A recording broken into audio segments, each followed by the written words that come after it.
In any story, there's the what and the why. Start with the what. Our research found one group of sex offenders getting more lenient sentences. New work suggests investigators in the JonBenet Ramsey case may have been wrong about the killer's DNA. We're not talking about unaffiliated voters' ballot returns for a good reason. Kids are watching this ugly election and they're telling us what they've learned. We've learned not even baby animals are safe in politics. If the Rockies play like the Cubs, we'll see a World Series in the year 2100. And Colorado now has something called stranger reduction zones. That's the what of what's happening. The why is next.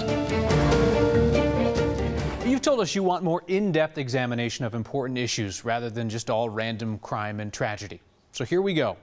We set out to find if Colorado has a problem with lenient sentences for young men who commit sexual assaults, if having a promising future can excuse a criminal past. Here's 9 Wants to Know's Chris Vanderveen.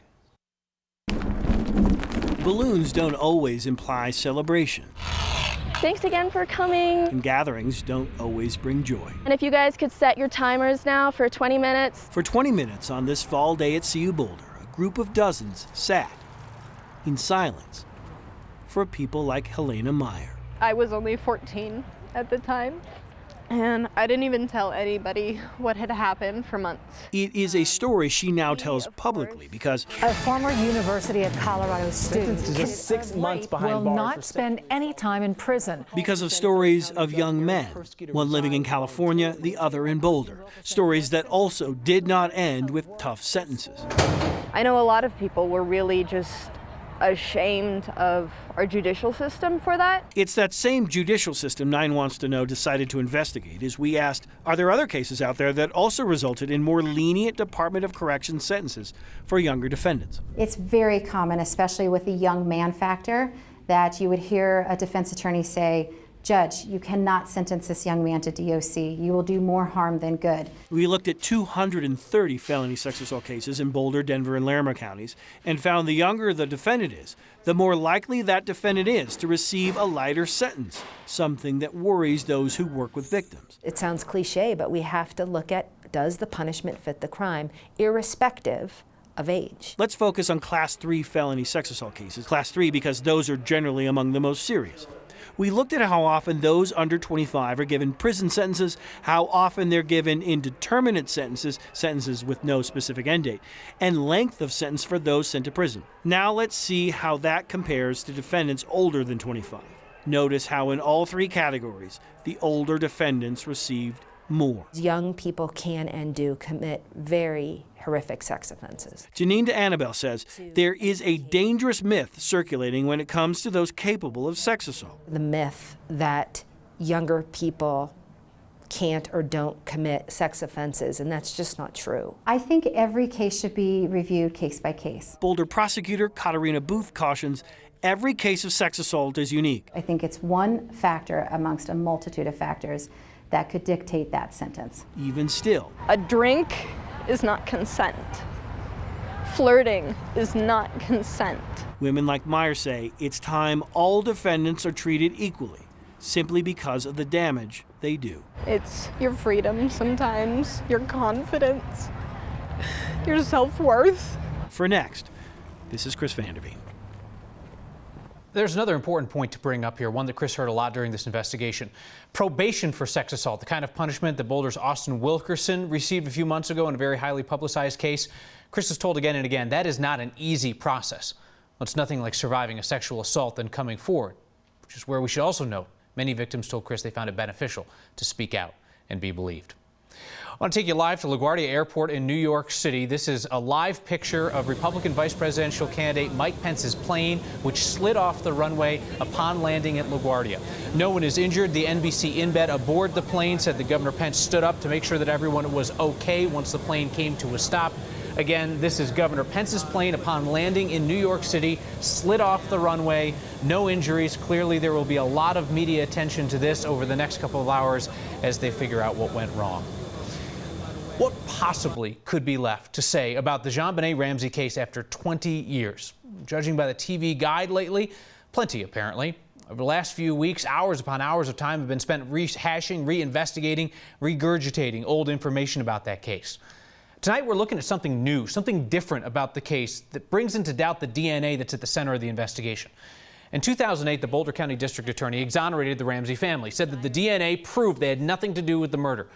But the actual results that the DA used to exonerate the Ramseys had never been made public until now. 9 Wants to Know and the Boulder Daily Camera obtained those results and shared them with 3 different DNA experts. They say that the DNA that investigators have been using since 2008 may not be the killers after all. It's certainly possible that an intruder was responsible for the murder, but I don't think that the DNA evidence proves it, because I think the DNA evidence we have could be explained via other theories. So that's the essential finding of a longer investigation that's airing tonight on 9 News. We're tapping into the expertise of 2 reporters with decades of experience in Colorado. Kevin Vaughn from our 9 Wants to Know team and Boulder Daily Camera reporter Charlie Brennan. If anyone can convince NFL players to stop beating women, perhaps it is the former player and league executive who watched as his own mother was beaten unconscious time and time again. The man who, as a boy, called 911 for help because he wasn't yet big and strong enough to physically face off with the man, the male, who was beating his mother. Troy Vincent spent 14 years in the league, and he spent 20 years advocating against domestic violence and sexual assault. The executive vice president of the NFL told us this today. My colleagues we're listening. We're learning about the complexities of these issues. We're adjusting, enhancing policy, education, and intervention. Vincent's being recognized by CU Denver's Center on Domestic Violence with its Champion of Change Award. We certainly salute his work and his dedication and hope that he truly can bring change to the NFL. 'Tis the season for political publicity stunts. Our favorite, as in the most ridiculously cringeworthy political stunt in Colorado this year, might be the Trojan horse rolled into town by the people opposing Amendment 71. That's the amendment that would make it harder to change Colorado's constitution. Those opponents, with their Trojan horse, want to paint 71 as a sneaky power grab by big money interests from out of state. Funny, though, when you find out who paid for their horse. Next photojournalist Chris Shaleen mucked out that stall. Take a listen. So the analogy here is outsiders coming into Colorado, like kind of. Yeah. Am I missing? I'm sorry. Right. Who paid for the horse? I don't know. Who paid for the... It's an in-kind contributions from Citizens in Charge Foundation. They're a group that protects the initiative process around the country. They're based out of Woodbridge, Virginia. Does that seem ironic, or is... Well, you know, the people bringing the initiative are largely out of state. It's big oil and gas money, you know, so... you know, they've got, you know, they've spent millions of dollars on this, and you know, having one little horse is hardly a match. So to recap, Amendment 71 might be a Trojan horse funded by outside interest groups, as illustrated by the Trojan horse funded by outside interest groups. This is why we love politics. That's great. Don't dog me for this, but I've ended up in a Democrat's campaign ad. There's an explanation. When kids remember the election of 2016, what will they remember? That she's robbed a bank. Trump's a bully. Playground politics, and an important message from our Cheryl Preheim. And a look back at Denver, the last time the Chicago Cubs won a World Series. Next. Is the election over yet? Wait for it. It's just like the A-line. This is great. No, still have 11 days. 11 days of political ads, ballot counts, and this garbage. Someone cut a puppy out of a campaign sign for Republican CU Region candidate Heidi Ganal. Her ads feature dogs. It's a nod to her entrepreneurial background. She founded the Camp Bow Wow chain of doggy daycares. Someone apparently didn't care for the puppy in her sign at Baseline in Cherryvale in Boulder a few days ago, so they cut it out. That's ugly, people. Do not be doing that kind of thing. We've promised transparency here on Next, so you should know why my face is about to show up in an ad for Democratic congressional candidate Morgan Carroll. Do you believe that Donald Trump is a sexual predator? Oh, I don't know. That's the question that I asked Republican Congressman Mike Kaufman in a recent debate. Political campaigns are allowed to use news footage in campaign ads, and in this case, the question and the answer are presented in context. The Federal Communications Act prohibits 9 News from censoring the ads of candidates once they purchase time from our sales department. The only way that we could ensure that we would never end up in a candidate's ad is to never ask a pressing or an interesting political question. That is one approach to covering politics, but it's not ours. Think back to the first election you remember. Do you remember it being particularly nasty, an embarrassing free-for-all? We hear so much about the negativity of politics this year. Could be the candidates, the ads, could be the social media. But whatever it is, kids are noticing, which got our Cheryl Preheim thinking about politics on the playground. There's a song from the musical Into the Woods that I keep thinking about as I follow the election. There are lines that say, "Careful the things you say, children will listen. Children will look to you to learn what to be." I was driving home in the minivan from carpool one day when my third grader asked me a question from the back seat. He said, "Mom, is it true if Hillary Clinton becomes president, we're going to have school 7 days a week?" In that moment, I realized playground politics is a thing. Playground politics are very much like grown-up politics, which have seemed so childish at times. Children may not always understand or interpret it correctly, but they are listening. More than issues, they're listening to the tension, the negativity, the vitriol. They repeat the things they hear at the dinner table, on TV. Sometimes they repeat it accurately, sometimes what they think they heard. So I started asking other kids what they've heard on the playground. People say they're both bad, like really mean, that she's robbed a bank. Trump's a bully. She steals other people's money and robs houses. Trump is a bully who doesn't like anyone who isn't like him. She has let people into the country to hurt people. And Trump says bad words and calls people names. My mom doesn't let me do that. Can a real girl be president anyway? That's really all I've heard. It's not about kumbaya. Our political system was built on opposing views for a reason. But I wish that our kids were learning about civil conversations, respectful competition, the idea that you can actually respect or like somebody even if you don't agree with them. Based on playground politics, it seems like kids are learning a lot more about name calling than country building. The point was punctuated when I drove back to carpool the next day, and my first grader noticed a mean word spray painted on a Trump sign. She's 6.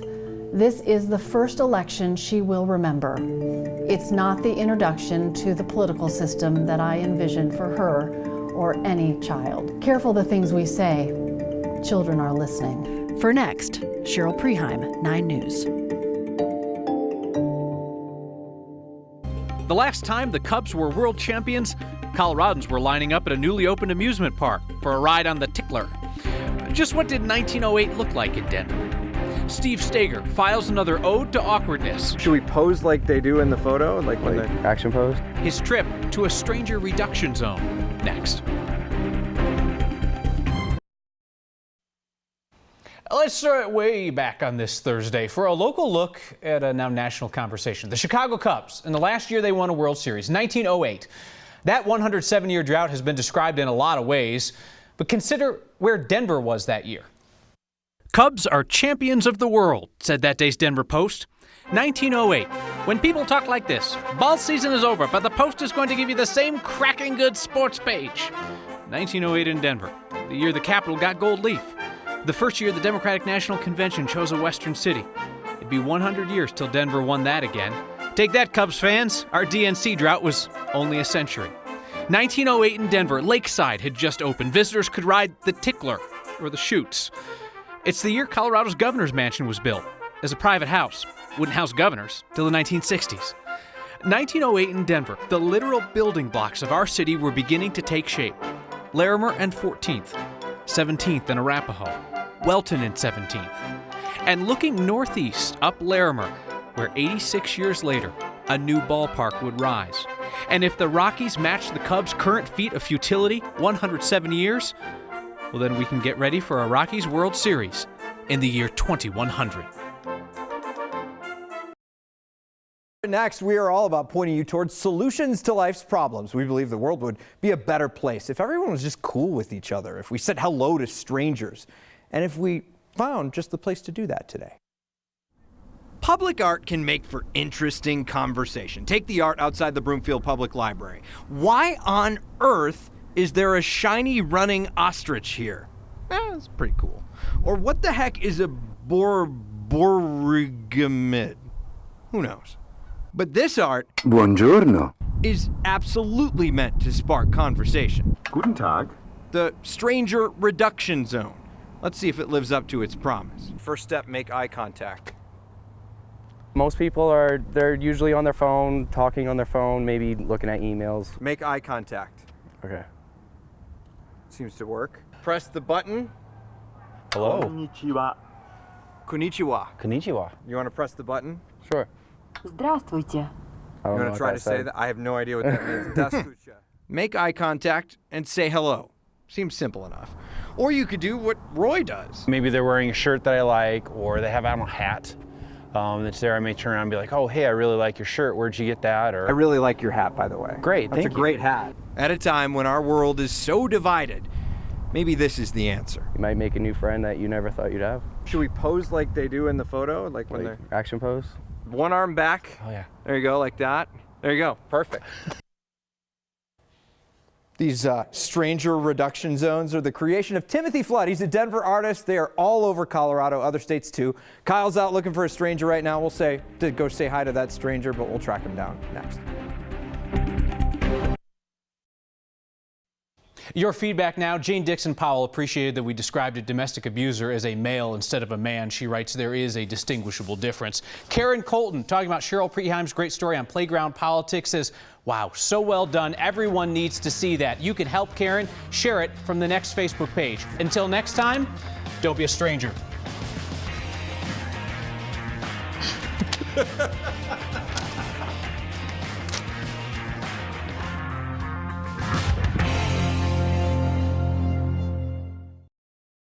Next question comes from viewer Scott Haug. What if we don't vote for president? Will the rest of the ballot count? People do have the right to what we call undervote, and so if they do not vote in a particular race, regardless of what that race is, the rest of their ballot still counts. You keep the questions coming. We will keep that answer tap flowing. Email us next at 9news.com or get our attention with the hashtag HeyNext. If there was ever a year where people don't know how they're going to fill out their ballots, it's this one. Or maybe you thought you made up your mind, then changed it again and again. Voting could likely be a game time decision for many. So this morning we stopped by a place where last minute decisions are a way of life. How are you today? And you decided what you like? Decisions. You know, I'm looking at the chicken and waffles. I've never had it before. Everybody's got a trick to picking what they want. Some I said, just commit. You had pancakes? She said, yep. She said, you know what you want? I said, yep. Others, everything looks good. Have to fool themselves. I don't know, maybe I should go for something else. But those are the simple choices. The decisions that I'm fighting with right now, who's going to be president? There are some real head scratchers out there. This year, I don't know what I want. I have a feeling I'll probably be writing Donald Duck for president or something like that. If you're one of the lucky ones, you've got this election figured out. My mind is made up. My political beliefs are pretty firm. But this year, more than any, for the presidential race, a lot of people find themselves feeling like this. Yeah, I actually got my ballot yesterday in the mail, and I looked at it, and I think I'm just going to show up at the polls and not even send it in because I have no idea. A last-minute decision. We make them in life all the time. At one point, I decided to buy a car for no reason.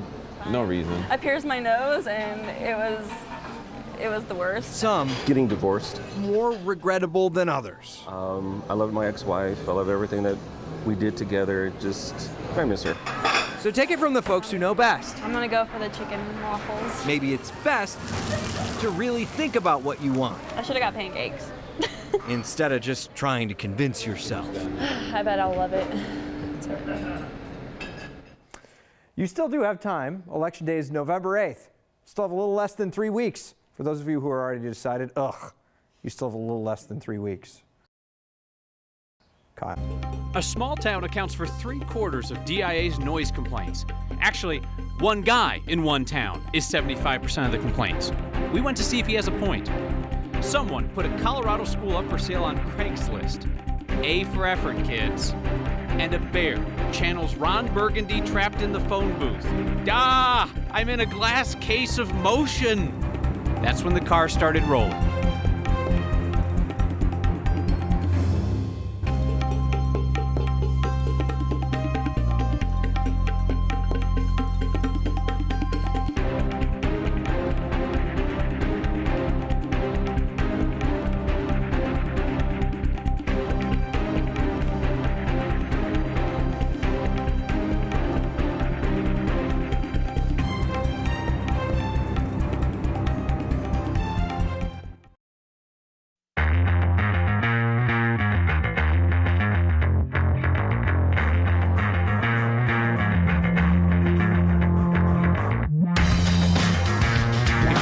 distant look in someone's eye today, perhaps their eyes were on Aleppo. A Coloradan asked us to consider what's happening to his family and consider what passes for problems in our lives. Denver's more crowded than ever, right? What if that's wrong? And we can prove it. Colorado's best-known cold case is headed in a new direction after an issue we raised here. As our state's electors threaten an anti-Trump revolt, perhaps it's worth examining how we ended up with these people in the first place. And this suspicious-looking, yet somewhat familiar guy in an alleyway wants to have a word with you about fake news.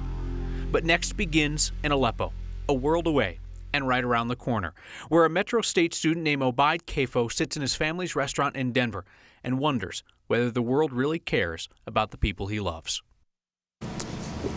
This is family I only met once in my entire life. I spent 18 years never knowing about them, and finally had the chance to meet them. And then less than a year and a half later, executed, killed, murdered in the street, burned alive in their apartment. And to know that I could not have done anything. I have tried so much to get my family out of the circumstances that they are in. These are normal people. They're not officials, they're Joe Schmo, they're Joe the plumber. And they're being killed for no reason. I hope people will realize that we have it so good in this country. No matter how bad it is, no matter how much turmoil we may have, no matter how much you disagree with Kanye West hanging out with Donald Trump in his building, those are our problems in this country. You're not worried if the government's going to come in and shoot you alive.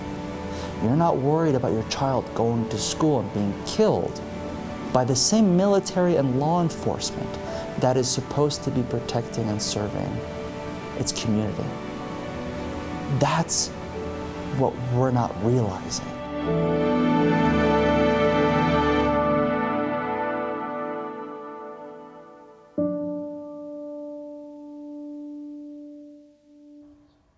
Obaid Kafo speaking to us from his family's restaurant, the Shish Kebab Grill, Colfax and Grant in Denver.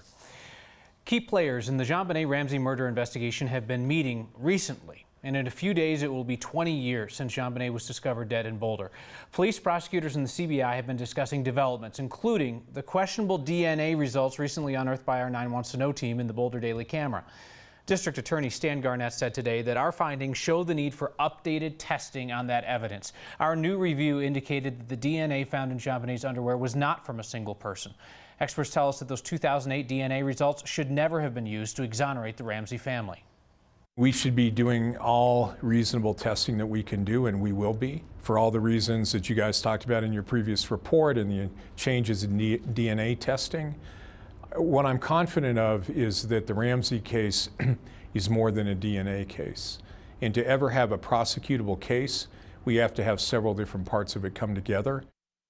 The DA's comments today are worth noting, if only because investigators have said so little during the flood of media coverage around the 20-year mark since JonBenet's death.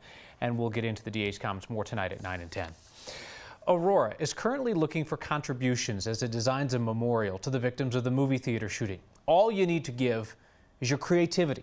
City's looking for ideas. It does not have to be a traditional art piece or a sculpture, but it needs to be something that can withstand the elements. It'll be outdoors at City Hall near East Alameda and Chambers. The next section on 9news.com has details on how you can connect your idea for a memorial with city leaders. Ain't no party like a faithless elector party, because a faithless elector party don't bind. And tonight, a second judge told Colorado's rogue electors that they must vote for Hillary Clinton because Coloradans did. Some of these electors have accidentally found themselves in a front row seat to history. Kind of seems like you stumbled backwards into being an elector. Yeah, I absolutely did. Okay. I didn't know what I was, I just signed up the paperwork and I was asked to run, and that's exactly why I signed up the paperwork, in case no one else would do it. Remember that? Guest on next, Michael Baca from Denver is the one leading this revolt. We gave politics guy Brandon Ritteman 60 seconds to explain how a formality in past elections became a flashpoint this time. Colorado's 9 electors meet here in the governor's office on the first floor of the Capitol. It's a one-day job. They meet at high noon Monday, or as the law puts it, the first Monday after the second Wednesday in the first December following their election. First thing they'll do is take an oath of office, then vote on an open ballot. State law requires them to vote for Hillary Clinton. Okay. Because she won the popular vote in Colorado. Some of the electors plan to break that law and vote for someone else as part of a bigger long-shot plan to deny Donald Trump the White House. The state plans to replace any elector who tries that, and that would be sad because they'll lose out on that fat paycheck the electors get.